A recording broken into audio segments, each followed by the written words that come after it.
Política ES, uma bússola para entender os rumos da política no Espírito Santo.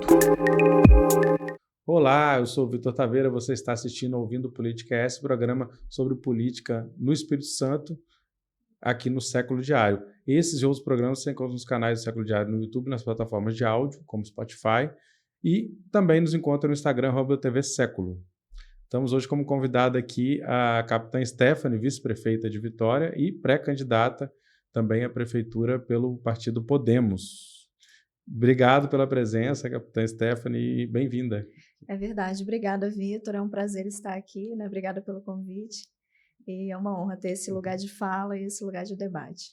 Eu queria começar assim abordando um pouco, né? Você era uma pessoa que não era conhecida no meio político 4 anos atrás, logo na primeira eleição já se tornou vice-prefeito da capital do Espírito Santo, né? Principal vitrine assim, municipal no mercado político.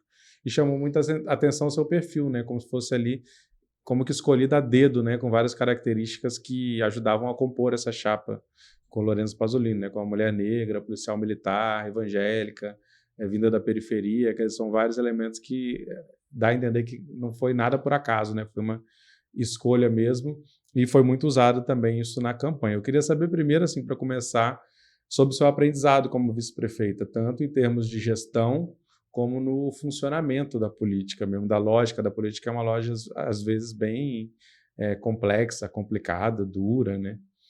É verdade, na política nada é cristalino, né? As pessoas dizem que é como o céu, você olha uma hora tá azul, sem nuvens, daqui a pouco tá chovendo. E é de fato um grande aprendizado político e pessoal, né? Esses 3 anos de gestão, incluindo o processo eleitoral, os 2 processos eleitorais, né? Porque eu fui candidata também em 2022 a deputada federal, foi um grande aprendizado para entender mesmo como que as coisas funcionam no tabuleiro político. Com relação à Vitória, né, eu trabalhei 11 anos aqui em Vitória como policial militar. Eu entrei como soldado, formei e vim para Vitória. Depois eu fiz o CFO e formei e vim para Vitória e exerci diversas funções, comandante de policiamento, chefe de seção. E por trabalhar no município, eu já conhecia muito o território e a realidade da cidade. É lógico que uma prefeitura tem uma série de outras questões, né? Porque a gente não lida só com segurança, mas a segurança é um tema muito transversal. Então, por vezes, a gente lidando ali, buscando resolver um problema de segurança, você tinha demandas que cabiam ao município que a gente conseguia acessar direto ou indiretamente através do GGM, através do conselho, né? E através de uma relação mesmo institucional que o batalhão tinha com a prefeitura e com a guarda municipal, que era muito sadia. Vir para a prefeitura me acrescentou muito na questão da visão política e também do funcionamento interno da administração, né? Mas eu já tinha uma certa noção, tanto do território quanto da população e dos serviços, por ter atuado 11 anos aqui na capital como policial militar. E por que essa decisão de entrar na política? Como é que ocorreu isso ali nos bastidores, no momento em que você viu que era esse espaço, ou que viram em você esse potencial? É algo Porque parece um caminho complexo. sem volta aí, né? Porque... É algo complexo. Tem 2 vertentes, né? A primeira vertente nem todo mundo vai entender, porque é uma vertente espiritual. E, de fato, eu senti uma confirmação divina, até porque foi muita coincidência, né? Como você mesmo disse, tantas características e num momento tão oportuno que parece que a cidade pedia esse perfil. Então, eu entendi mesmo como um chamamento divino, e aí disso eu não tenho nenhuma dúvida, né? Mas nem todo mundo vai concordar. Mas para além da questão espiritual, a gente também faz as nossas ponderações no racional, né? E racionalmente, no momento que recebi o convite, porque eu fui convidada, né? E isso para mim eu sempre destaco que é uma grande honra, porque a gente vê pessoas negociando tão alto e muitas vezes tão sujo para estar numa posição dessa, e eu fui convidada através de um amigo em comum, né, que eu tinha à época com o então candidato a prefeito. E quando recebi esse convite, eu fiquei pensando, gente, a história de vida que eu tive, né, que eu fui criada na região da Grande São Pedro, chegar a ser capitã da polícia era algo muito grande, que demonstra a mão de Deus na minha vida, mas demonstra também a minha capacidade de buscar e de correr atrás dos meus sonhos e de realizar. Eu tive que sacrificar a minha carreira, né? Porque o militar ele não pode participar, então isso tem um peso na decisão. Mas quando eu pensei, poxa, se eu sair do nada, entre aspas, né? E cheguei até aqui, hoje, com uma formação acadêmica, que eu sou formada em Direito, agora já sou aprovada na OAB, é muito mais fácil eu recomeçar do que naquela época que eu não tinha nada, né? Mas se eu não aceito esse convite, pode ser que ele nunca mais aconteça. Porque na política tem um termo, né? Pode ser o cavalo arriado que passa, e se você deixar ele passar, você nunca mais vai ter essa oportunidade de novo. E eu entendi como uma oportunidade de poder contribuir com a cidade e de alcançar vidas que eu nem conheço. Eu trabalhei a minha vida inteira até aquele momento para mudar a minha realidade e a realidade da minha família. A política, ela te dá a oportunidade de mudar realidades indeterminadas, né? De pessoas que às vezes a gente nunca vai ter acesso pessoal na vida, mas que através de uma ação que você faz no meio político, você pode alcançá-la e mudar a realidade da vida dela. Então, essa foi, assim, a chave lógica que me fez aceitar o convite e entrar no processo. E foi bem sucedido, graças a Deus, né? Você tinha ido para o Patriotas, né, para decisão, para a eleição do deputado federal, agora Sim. acaba de entrar no Podemos, né? Queria saber por que tomou essa decisão do Podemos e não outro partido. O Patriota foi um partido que me recebeu muito bem, mas com o resultado da eleição de 2022, o Patriota perdeu muito espaço, né? Na verdade, ele teve que fundir com o PTB e se tornar uma nova sigla. E aqui no Espírito Santo ficou um pouco, não é desorganizado, mas ficou sem uma projeção política, né? Sem uma liderança forte. Eu acredito que isso vai acontecer agora com a condução do Marcelo Santos, que está à frente da Assembleia. Mas até pouco tempo atrás não tinha ninguém fazendo esse trabalho de articulação política, né? E o Podemos é uma legenda que fala muito com os meus valores, com os meus princípios, com a minha fé, né? É um partido de centro-direita, é o único partido do Brasil que tem uma mulher como presidente nacional, A Renata Abreu, né? A Renata Abreu. É um partido, assim, que tem uma atuação feminina muito, muito presente, muito encorajada mesmo, não só pela Renata, mas por todos os integrantes. Eu acho que ela consegue passar muito bem, assim, essa visão do protagonismo feminino em todas as instâncias do Partido Federal, Estadual e Municipal, né? Então, é um partido que conversa muito bem e me deixa muito confortável de caminhar com a minha crença, né? Com os meus valores, com os meus princípios. Agora, por que você vai para esse lugar você se aproxima, né, até do governador, tem um diálogo aí com o governador Renato Casagrande. Por que você não se movimentou para a extrema-direita, por exemplo? Porque é o que muitos candidatos têm feito, né, como visto como um potencial lugar ali de votos e tal. Por que você tem escolhido esse caminho mais de centro-direita? Assim? Porque combina mais comigo. Assim, eu nunca fui muito radical na minha vida em quase nada. Na verdade, acho que a única coisa que eu sou radical é com relação a Deus, né? Eu até falei isso na eleição de 22 para uma pessoa. Se Deus me disser para eu fazer uma coisa e eu tiver convicção que é Deus, ainda que eu esteja desagradando todo mundo, eu vou fazer. Nesse sentido, eu sou radical. Mas no sentido da convivência e do relacionamento, eu acho que o radicalismo, ele traz muito mais malefícios do que benefícios. Então, a gente precisa estar num ambiente saudável, num ambiente de diálogo, num ambiente que considera o coletivo. Eu tenho feito bastante investimento em crescimento e desenvolvimento pessoal e psicológico, e a gente observa assim, que muitas vezes o radicalismo, independente de qual lado ele esteja, ele está pautado numa dor. E aí tem a questão das vibrações emocionais, né? Então você vibra uma dor, e isso não é saudável, né? A gente tem que vibrar cura, a gente tem que vibrar boa convivência. Então, assim, o centro-direito, o espectro do centro-direito combina muito mais comigo do que uma postura mais radical. Eu convivo muito bem com os integrantes da direita como um todo, né? Assim, recebi até convites para compor nessas legendas, mas eu analisei como em 2022, além da conjuntura, aquilo que eu me sentia mais confortável, que era mais adequado para esse processo, né? Para esse momento. Assim, outra questão é que você, como eu falei, teve muita visibilidade no período eleitoral, num primeiro momento ali da gestão, e teve um auge justamente quando você teve um atrito aí com o prefeito, né, Lorenzo Pasolini, depois que, enfim, teve um certo cerceamento da palavra, inclusive ele tomou o microfone, né, das suas mãos no evento, e depois parece que houve uma conciliação, mas a minha impressão é que, assim, na verdade, nesse segundo momento, você talvez está tendo menos visibilidade que naquele primeiro momento.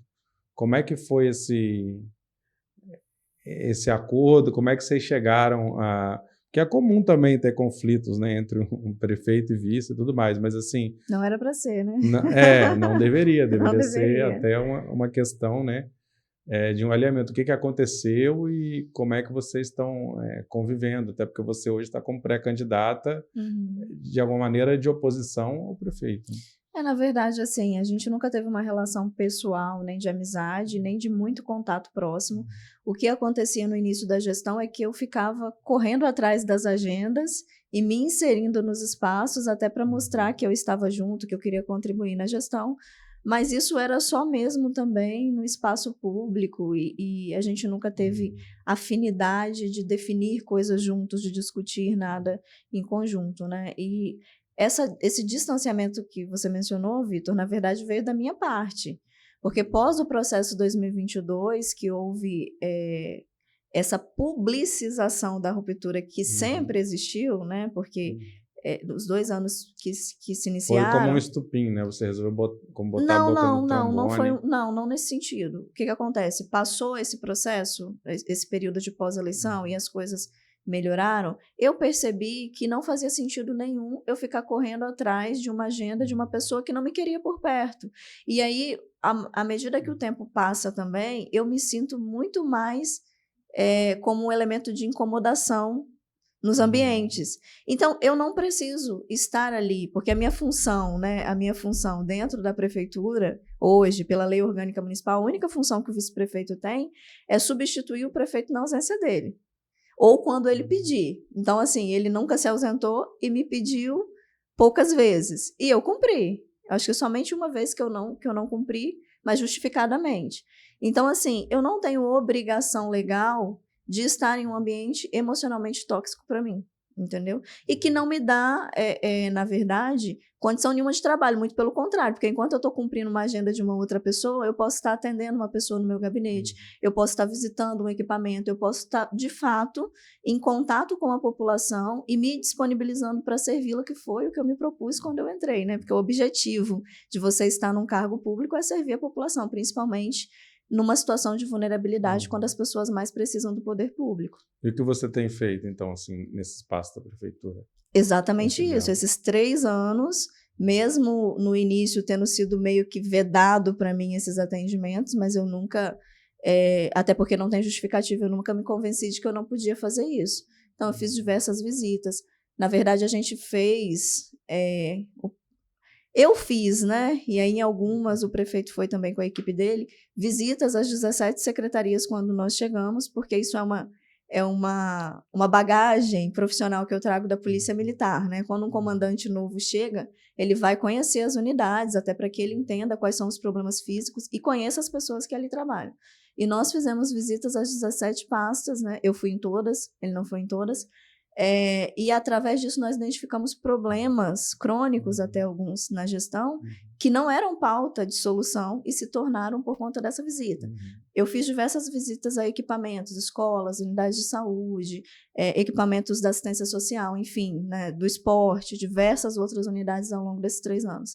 Eu recebi uma série de munícipes, de pessoas que moram ou que estudam, que precisam de algum serviço do público, instituições governamentais e não governamentais, né? Convites para participação, para palestra, etc. Tudo isso nós fizemos nesses 3 anos, dentro das nossas limitações estruturais, mas sempre não negando ao cidadão e a quem procurou o gabinete da vice-prefeita nesses 3 anos de ser atendido e de ter um retorno. E mesmo quando a gente não conseguia ajudar ou influenciar, a gente também sempre agiu com muita honestidade, dizer, olha, eu só posso até aqui, eu fiz assim, eu tentei ajudar dessa forma, mas talvez um caminho seja esse, buscando um caminho de conciliação e não de exposição da pessoa, né? Porque a gente vê que tem muita gente que usa isso como um lobby político, né? Eu vou fingir que eu resolvi, Não, a gente sempre agiu com muita clareza, olha, eu posso assim ou eu não posso, e te indico o caminho. Você tem bom trânsito com secretários? Eu sempre tive boa relação com os secretários, porque eu conquistei isso. Né? Desde que eu entrei na campanha, eu nunca fiquei um dia em casa. Eu subi todos os morros, eu andei todas as caminhadas, inclusive amamentando meu filho. Na transição, eu estive praticamente todos os dias no gabinete de transição. Na prefeitura, eu estou fisicamente praticamente todos os dias. Faço agendas externas, mas na maior parte do meu tempo eu estou presente fisicamente também na prefeitura. Estive presente em diversos momentos de reuniões e de estratégia. Então, eu conquistei essa simpatia, vamos dizer assim, né, do secretariado, e também fazendo posicionamentos e apontamentos que eles entenderam que eram razoáveis e que eram pertinentes para a pasta respectiva que eles atuam. Então, assim, a gente desenvolveu essa relação. É claro que eles são cargos de confiança, né, e de livre nomeação e exoneração, e a gente entende essa questão política, mas eu fui eleita como vice-prefeita pelo povo da cidade. E eles estão a serviço da cidade. Naquilo que não interfere no pessoal ou em alguma ordem direta do chefe do executivo, eles precisam sim me atender. E atender a população, né? Então, a gente tem essa relação profissional sadia, que não tem, pelo menos eu não percebo, e da minha parte não tem nenhum entrave, nenhum atrito emocional e nem de outra forma, eu tenho acesso direto. E a gente sempre busca direcionar para que a população saia no ganho. Porque não parece um pouco que você foi usada nesse processo, tudo que a gente fala da inclusão da mulher na política, né? De certos setores, tudo que a gente falou que a sua figura representa e representou na campanha, mas na hora do poder mesmo não tem o espaço adequado para participar, né? Isso é uma questão que tem que ser colocada, inclusive que é colocada quando a gente vê as candidaturas, a cota de gênero sendo fraudada, né? Coisa assim de que há uma intenção de usar de uma maneira mais cosmética, né? Colocar, dizer que está incluído e não incluir de fato na política. Você sente isso assim como uma espécie de engano? Essa questão não é uma questão pontual, isso é uma questão estrutural. Na verdade, as mulheres elas são muito resistidas em todos os ambientes de poder e de decisão, e isso não é uma particularidade da política ou da polícia militar ou de uma empresa grande, isso é uma questão da sociedade, né? Mas, graças a Deus, apesar disso, nós estamos ocupando diversos espaços, e a vice-prefeitura, por exemplo, é um deles. E com todas as dificuldades que nos são impostas, nós estamos avançando. Poderíamos estar muito melhor? Com certeza. Nós não temos nenhum século de exercício do voto feminino, né? Então, assim, se você observa, olhando historicamente, isso é muito recente. Nem um século de exercício do voto. Aí você vem para falar de candidatura e de eleição. A gente ainda tem, que eu digo, o processo político ainda tem uma visão de que a mulher ela é só uma composição, ela é só secundária, ou ela é só uma ferramenta para um homem chegar. E é por isso que eu valorizo tanto esta abertura que o Gilson Daniel me deu a partir do Podemos. Porque ele quer que eu dispute a eleição, porque ele acredita que uma mulher pode e deve estar nesse lugar e que pode e deve passar por esse processo de disputa em condições de igualdade. Em um partido que tem estrutura, em um partido que tem tempo de TV, em um partido que não está fazendo isso apenas para compor ou para fazer uma manobra política de diminuição da mulher no processo, mas que quer de fato colocá-la numa posição de igualdade. Nós temos as cotas, que a gente sabe que é uma ferramenta, mas é insuficiente para promover essa igualdade, né? E a gente tem muito a remar ainda acerca disso. Mas eu não acho que é perdido o tempo que eu passei ali e nem a experiência que eu adquiri até para entender esse processo político, né? E hoje consegui me colocar com a ajuda do partido como uma pré-candidata a prefeita da capital, né? Isso é muita coisa, assim. Esse primeiro passo já é um grande avanço. Certamente. Só que, assim, nesse meio tempo você falou, né, de sua candidatura para deputado federal, você teve um pouco mais de 10 mil votos, né? 10.075. Isso. O candidato sempre lembra, né? Quantos foi cada um, né? Como é que você avaliou esse resultado? Eu avalio com muita gratidão a cada uma das pessoas que votaram em mim. A nossa candidatura foi uma candidatura com todas as condições desfavoráveis, politicamente, financeiramente, estruturalmente. E ter uma mulher de 10 mil votos, como se diz na política, não é qualquer mulher que tem 10 mil votos nas condições que eu tive. Sem nenhuma articulação política grandiosa por trás, sem nenhum apoio de nenhuma pessoa poderosa, porque a prefeitura não me ajudou nesse processo, nem um pouco. Na verdade, eu nem esperava isso também, né? Mas, enfim, 10 mil votos. Eu até brinquei com o governador no dia que eu fui conversar com ele. Eu falei assim, foram 10 mil votos no varejo, governador. Foi na raça, assim, foi no boca a boca. E a gente entende como uma vitória muito grande se forem analisadas e consideradas todas as conjunturas daquele processo político. Olhando isoladamente, às vezes parece que é pouco. Mas se a gente começa a analisar as variáveis, foi um saldo muito positivo. E que me trouxe uma experiência muito preciosa. Sim, porque você esteve na urna pela primeira vez com a sua sozinha, cara, né? exatamente. E também com uma estrutura diferente, né? Porque a candidatura majoritária é uma mega estrutura, é uma campanha milionária do ponto de vista das cifras totais, né? E você sair sozinha, com uma estrutura menor, com um recurso menor, é de fato uma experiência agregadora. É porque 10 mil votos, ou seja, para deputado federal, é uma votação baixa no sentido que, né, passa longe do que precisa alcançar, pelo menos ali 40, 50 mil, 40 né? era Mas o para, mínimo. por exemplo, uma candidatura de maneira que eu acho que coloca não tanta visibilidade no sentido de uma candidatura para a prefeitura, talvez, de Vitória, mas para uma candidatura... Porque são mais concorrentes, né? Exatamente. Para outras pretensões, por exemplo, como a candidatura de vereador, que você falava seu nome no início, seria até considerada uma boa marca. Sim. Mas, enfim, a política é essa construção.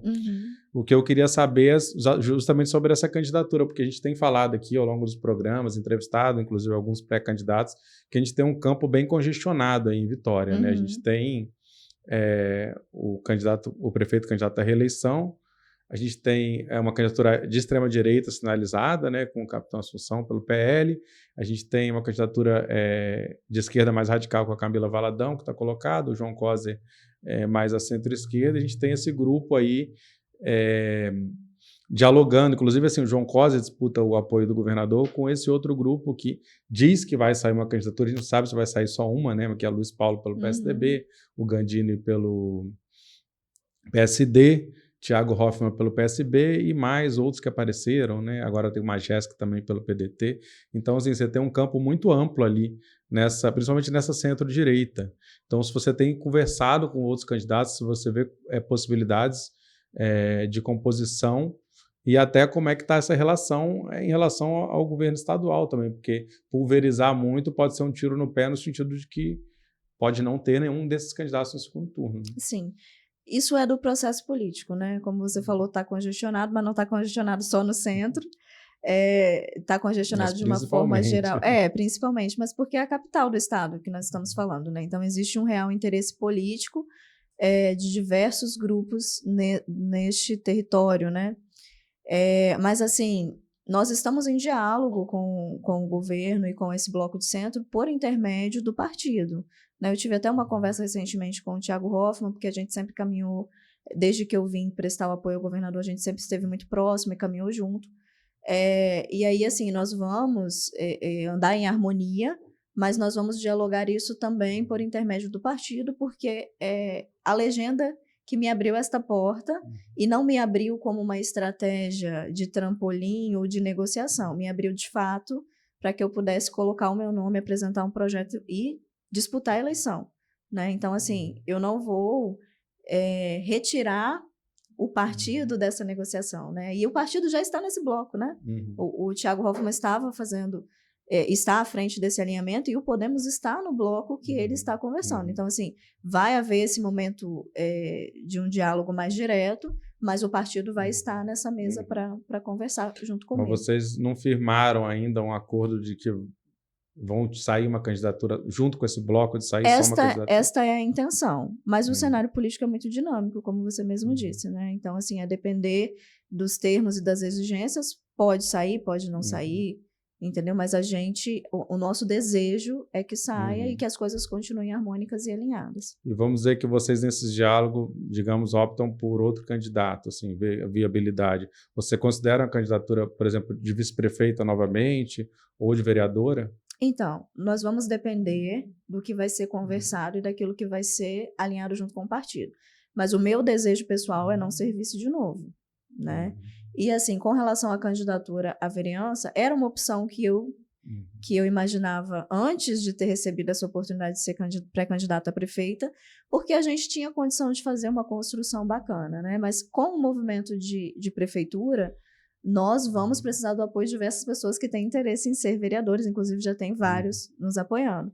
E aí, eu não acredito que seja uma posição recomendada voltar para uma candidatura de vereança, né? Se isso acontecer, vai ter que ser algo conversado com esse grupo, em concordância com o grupo, que não sacrifique o sonho de ninguém, entendeu? E pode acontecer também de eu não ser candidata, caso como que digo, as exigências e as negociações caminham para esse lado e apoio o grupo, assim, o cenário está posto, as pré-candidaturas estão postas, todas elas são legítimas, e o desafio que todos nós temos é de viabilizar, né? E como é que está essa chapa? Quem que você tem dialogado com ela? Quem são, A digamos, aí chapa de os vereadores, puxadores de sim, nós temos voto? 2 vereadores, né, na chapa, e temos pessoas já testadas na urna, com uma expressividade O boa. André Brandino e o Chico Rosquen, não é isso? Que Isso. são atuais vereadores. Os atuais vereadores. E tem outras pessoas também que que já foram testadas na urna. E isso é muito positivo, porque no saldo total, o partido provavelmente vai conseguir fazer um bom dever de casa, e aí as pessoas que despontam vão ter mais segurança de garantir um mandato. Então, assim, o partido aposta, nós apostamos que vamos ter pelo menos 2 vereadores em Vitória, né? Dependendo do desempenho individual de cada um, podendo ter 3, ou quem sabe um pouco mais. E quem mais você destaca, além dos 2 vereadores que está aí, que já teve testagem, ou que é uma promessa nova? Não, tem vários nomes, né? Assim, eu acho que falar o nome de um especificamente ou de 2 acaba também causando um desconforto na chapa, porque tem pessoas muito qualificadas, né? Mas é uma chapa que tá boa, assim, é o que eu quero registrar, é uma chapa boa que promete fazer aí um bom dever de casa e trazer vereadores capacitados para a cidade. E assim, curta resposta, estamos chegando no final já, o que você leva aí de principal aprendizado desse período na prefeitura e o que você leva de negativo? Olha, o negativo eu acho que ele dói um pouquinho no momento, mas ele passa, né? E aí o que fica é o aprendizado. A gente entendeu muito aí sobre a questão de processo de montagem de equipes, de ter as pessoas por perto, de formar times agregadores, né? E também do serviço em si, né? Do serviço que é prestado, de como a população recebe, como ela avalia esse serviço, principalmente nas áreas essenciais, né? Saúde, educação, segurança, mobilidade urbana, que são áreas que comunicam com a cidade inteira, mas que principalmente na periferia, elas acabam tendo muitas queixas e muitas coisas a melhorar, né? Vitória é uma cidade muito favorecida, graças a Deus, uma cidade linda, geograficamente privilegiada, financeiramente privilegiada, mas que tem muito a crescer e se desenvolver, e que tem tudo para assumir um protagonismo estadual, a nível de Sudeste e a nível de Brasil, né? Nada está tão bom que não possa melhorar. Nós temos muitas queixas, assim, mas olhando de uma forma geral, Vitória é uma cidade maravilhosa, sempre foi. E a gente pode melhorar ainda mais, né? A gente pode trazer essa qualidade de vida para um nível muito acima, tanto para a população que já percebe assim, já desfruta assim, como quem tem diversas queixas, principalmente dos serviços essenciais, e que pode chegar ao mesmo nível da outra região da cidade, né, da região continental. O que deve ser o mote da sua futura campanha aí? O mote? O que você pensa como os principais pontos? Projetos? Eu pontuei aqui, né? Segurança. Segurança é a dor do Estado, né? E é a dor da cidade. A gente precisa acho que o segredo para conseguir um resultado melhor na segurança é a integração e diálogo. A gente não consegue unir as agências de segurança no mesmo propósito. Vitória, por exemplo, não tem um plano municipal de segurança, né? O último plano foi até 2019, na gestão anterior, e eu propus isso numa audiência pública que a gente fomentou no primeiro ano de gestão, mas infelizmente até hoje não se iniciou. E a gente precisa disso, a gente precisa de um documento público que obrigue as partes a cumprirem, né, e que traga a sociedade para dentro, que traga as agências de segurança para dentro, que traga as outras áreas da prefeitura que influenciam na segurança para dentro desse pacto social, para que a gente possa alcançar os resultados que a gente deseja, principalmente na criminalidade violenta. Homicídio, lesões, roubo e furto, arrombamentos, né? Enfim, essas dores da cidade. Nós temos um problema muito grande de furtos de cabos hoje, né? Que é entendido como algo que não tem como enfrentar, mas nós temos como, em conjunto, né? Porque a prefeitura é potente, mas se ela unir forças, ela fica ainda mais potente. Em conjunto, em parceria público-privado, com as empresas, por exemplo, que tem que dar um retorno socioambiental no território, talvez fazer um projeto que leve essa tubulação para o subterrâneo e retire essa oportunidade que os criminosos têm hoje de furtar, e ainda embelezam a nossa cidade, né? Porque você vê que em Europa, em outros continentes aí, que estão mais evoluídos na questão do turismo e do paisagismo, não existe mais fiação, né, à mostra. Isso é uma coisa que eu pontuei, inclusive, na campanha anterior, mas, não, isso é secundário. Hoje nós estamos sofrendo com um problema de fio. Se a gente não se antecipa aos problemas e não pensa no futuro, nós vamos sempre trabalhar com a política de apagar incêndio, com o emergencial. E o emergencial, muitas vezes, ele traz muitas consequências que são irreparáveis, né?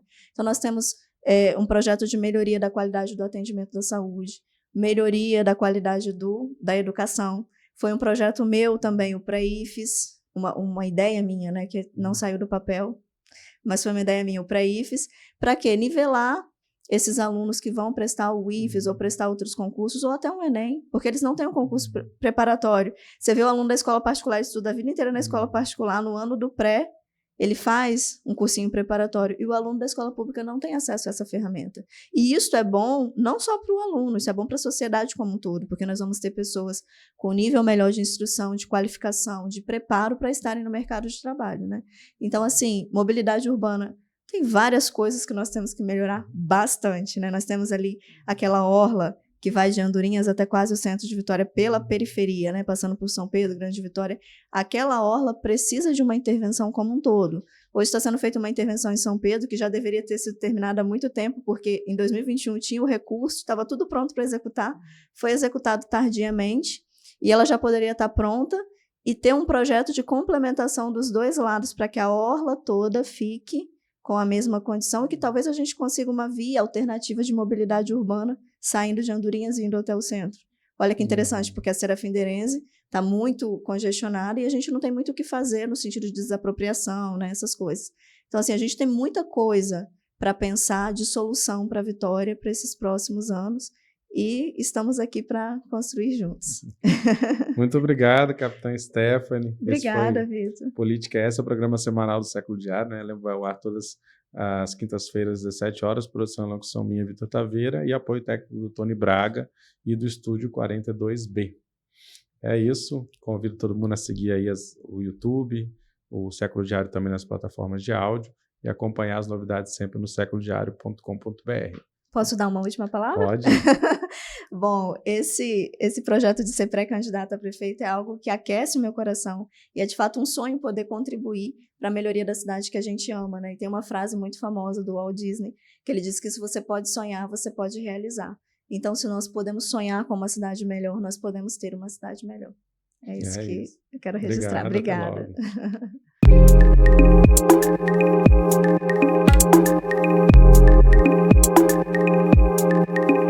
Política ES, uma bússola para entender os rumos da política no Espírito Santo.